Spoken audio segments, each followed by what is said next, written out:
vamos começar falando sobre o jogo de ontem, que teve mais uma vez uma nuance muito impactante, que é um primeiro tempo onde o Flamengo até imprime um bom ritmo, mas não consegue fazer gols. E aí, na volta, obrigado, dirigentes santistas, por provocarem a besta enjaulada chamada Gabriel Barbosa, o Gabigol. O cara vai lá, mete um hat-trick, o goleiro ainda faz uma defesa espetacular num lance com os pés, mas o cara foi lá e anotou os 3. Ainda teve gol de estreante, uma excelente partida. E Renato Gaúcho, como eu disse na introdução, chega à marca de 45 gols em 14 partidas. São 12 vitórias, 1 empate e apenas uma derrota sob o comando do Flamengo. E um comparativo, né? Até foi dito na transmissão de ontem. O Santos, a temporada inteira, marcou cerca de 55 gols. 48. Viu? 48. O Flamengo está a 3 gols em 14 partidas de ultrapassar o Santos. É um bagulho que eu, assim, tô muito feliz, Perrota. Porque quando eu falo besteira, todo mundo me critica, mas eu fui um dos poucos que queria o homem aqui. E o homem tá dando resultado. Era nós dois. Que bom, graças a Deus. Um domingo maravilhoso. Pois é, Cleitinho. A gente tem as marcas que estão sendo alcançadas, não só por Renato Gaúcho, mas também pelos jogadores do Flamengo. Vi há pouco alguns números relacionados ao Felipe Luiz, por exemplo. Vi alguns números relacionados... A gente viu outro dia sobre o Vitinho, em comparativo de 2020 e 2021. A gente tem uma série de números muito positivos com relação a todo o Flamengo nessa versão Renato Gaúcho, nessa nova versão Renato Gaúcho. Sem dúvida alguma, esses números se traduzem e mesmo em pouco tempo de trabalho, mas uma reviravolta no caráter. Não é motivacional, não é só motivacional. Não se pode achar que o trabalho do Renato Gaúcho é simplesmente chegar no vestiário e tornar um clima mais leve, vai fazer com que os jogadores joguem melhor. São uma série de condutas, algumas delas relacionadas, obviamente, ao clima, sim. Algumas correções e ajustes ao trabalho que estava sendo desempenhado pelo calvo sabotador Rogério Ceni. O primeiro que a gente pode exemplificar muito facilmente é a questão do não improviso, né? Foi a primeira correção. Aqui no time meu não vai ter improviso. Uma segunda correção, e elas são tão simples, e é engraçado isso. Simples e difícil de fazer. Olha como é que pode um negócio desse, né? A segunda, que está fazendo os jogadores terem uma produtividade maior, Oi, tudo bem, meu filho? O seu nome é Michael, né? Tudo bem, Michael? Prazer. Meu nome é Renato Gaúcho. Onde é que você gosta de jogar? Como é que você gosta de jogar? Ah, tá. Eu estava vendo nos jogos que você estava desempenhando com o técnico anterior, acho que você estava jogando até relativamente bem. Vai fazer aquele elogio, né? Mas eu quero você pisando na área. Eu quero você finalizando mais. Eu quero você usando dessa tua característica que você não está usando tão bem, do drible, da velocidade, mas eu quero você também centralizando mais a bola. De repente, o Michel faz isso. Ó. Assim, parece simples. Vai lá fazer. Vai lá fazer. Se você não entende de futebol, vai lá fazer. Porque você acha que isso não tem, obviamente, algum dado, como é que eu posso dizer, algum estudo, alguma coisa técnica junto? Claro que tem. Você acha que não foi apresentado junto, olha, esse espaço do campo, vídeos que demonstram o comportamento do jogador, como ele acha que pode desempenhar melhor a função dele, como ele quer que ele jogue, mostrar isso no treinamento, mostrar isso em vídeo, mostrar isso batendo papo, porque teve pouco tempo, pouco espaço para trabalhar tanto assim. Então, assim, não é tão simplista assim, não é só motivacional, não, pelo amor de Deus, não pode ter só esse caráter. É também, né? Mas principalmente é o cuidado em fazer o melhor. E o Renato vem melhorando o desempenho individual do time como um todo. O coletivo melhorou também, principalmente em comparação ao Rogério Ceni, mas a gente precisa salientar algumas características que eu acho, inclusive, nesse intervalo de tempo, que podem ser melhoradas. E um dos exemplos que a gente pode usar é o jogo do Santos, com relação, por exemplo, a uma coisa que o Marcão fala muito, Cleitinho, não sei se você concorda, a transição de defesa para o ataque. A transição de defesa para ataque do Flamengo, ela ainda é, por várias vezes, um ponto a ser discutido e um ponto que precisa melhorar muito. Outro ponto que ontem ficou muito evidente no jogo contra o Santos. E eu acho, e eu concordo muito com a Flá TT, principalmente, ao fim do jogo e ao longo do jogo também, quando chegam à conclusão de que o Diego não pode mais ser titular desse time. Isso vai interferir, de certa maneira, no mecanismo do Flamengo como um todo? Acho que sim. Vai ter influência. Isso vai ter que ser trabalhado muito, muito para tirar o Diego do time. Por quê? Porque o Diego é um dos pilares e líderes desse time do Flamengo. Vai dar trabalho.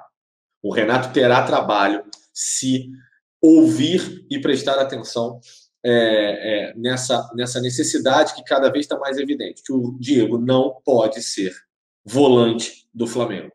E não é porque o Diego joga mal pra caralho, não. Se você pegar alguns comportamentos dele tático, alguns comportamentos dele no ataque, com bola e etc., até funciona bem. Funciona. Defensivamente é que é mais discutível. Ontem, por várias vezes, o Santos pegou tanto o Arão quanto o Diego Ribas de calça arriada, com uma linha logo atrás do Diego e do Ilharão, por várias vezes a bola de transição da defesa para o ataque do Santos passou pela linha do Arão e do Diego, que foram surpreendidos e tiveram que correr para trás, mudar o comportamento defensivo. Se você vira de costas, irmão, você já perdeu tempo, o atacante está com a bola, já foi embora, irmão. Ele já tocou, você já foi suplantado.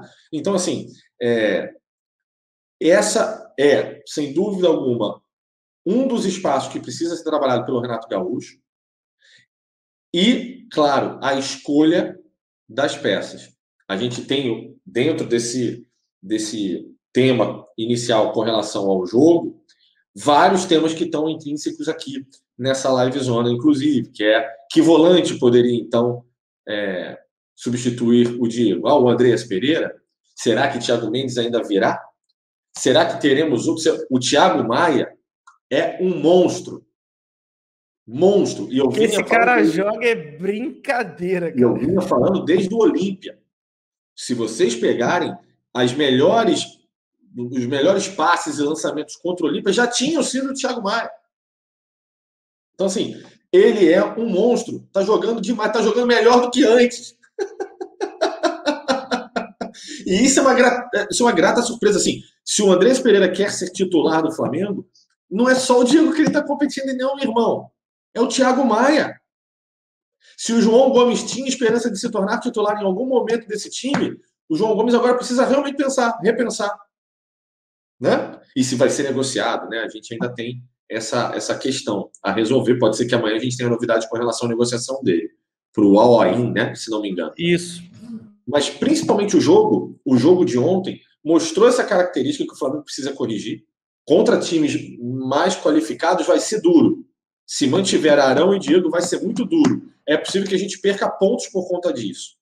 Né? E, claro, né, a gente teve a grata surpresa de uma defesa. Cara, o Bruno Viana e o Gustavo Henrique jogaram bem. Segundo jogo seguido do Bruno Viana bem, cara. Isso aí é muito falar sobre ele. O Mateuzinho, irmão, tá pedindo passagem. Isla. E não é nem. É que assim, o Isla deu um destempero no Isla nos últimos jogos. Alguns erros que ele precisa corrigir. Não é que o Isla não tá jogando nada. Não, mas o Mateuzinho tá jogando muito melhor. Tá entrando. O Mateuzinho tá com uma força, irmão. Que ele tem um volume de jogo agora que tu fala assim: caralho, meu irmão, o que tá acontecendo? O moleque tá voando. O Felipe Luiz. Cara, é um espetáculo à parte. É um espetáculo à parte. É surreal. O que me preocupa, falei isso ontem, né, Cleitinho? O que me preocupa somente é a carga de jogos do Felipe Luiz, que está insana, e você não vê uma substituição. Me parece que o Ramon não agrada o Renato Gaúcho e que ele ainda aguarda a volta do René para que possa, de repente, fazer essa transição do Felipe Luiz na lateral esquerda. Claro, acho que esse intervalo de tempo que teremos agora só de treinamentos vai recuperar o Felipe Luiz, e de repente foi por isso que estava nessa carga, porque tinha ciência desse período agora, de 2, né, quase 3 semanas, se não me engano. Então, assim... E, cara, no ataque é indiscutível que hoje o Flamengo passa por um momento espetacular no ataque, né? Espetacular. Everton Ribeiro, quando jogou relativamente bem, jogou bem ontem. Você tem o Arrascaeta ainda tendo uma certa oscilação desde que teve lá o seu jogo que ele ficou para se recuperar. Contra o Ceará não joga... É o Ceará, né? Contra o Ceará ele não joga bem. E não, agora... ele não jogou contra o Ceará, na verdade. Foi o jogo que ele descansou. Aí depois foi o Grêmio. Ceará-Grêmio. Que ele não jogou bem. Ele joga muito bem e é substituído pelo Renato, né? Contra o Grêmio. Não vinha jogando tão bem assim. E ontem, de novo, eu vi oscilações do Arrascaeta. Mas é o Arrascaeta, né, irmão? Ele é a válvula de escape. Ponto. Gabigol, como o Cleitinho já falou, um monstro. Uma besta enjaulada aqui. Meu Deus do céu, coitado do Pedro, cara. Coitado do Pedro. E o Michael com uma produção jamais vista, né? Ele cada dia mais está mais confiante. Cada dia mais ele se torna um jogador que eu, por muito tempo, critiquei e disse, não é jogador para Flamengo. Parabéns, Renato Gaúcho. Parabéns, Michael. Lamento ter sido tão crítico. Mas não tinha como não ser naquele momento que nada acontecia. Era um marasmo, era horrível, era deprimente. E hoje você vê um jogador... E hoje, uma discussão que eu e Cleitinho tivemos há muito tempo atrás sobre Palmeiras e Flamengo, sobre elenco, sobre elasticidade do elenco, hoje eu posso dizer categoricamente que o Flamengo tem elenco e pode contar com o elenco e está ficando cada vez mais elástico esse elenco. Então, cara, tá ficando bom, tá ficando cada vez melhor.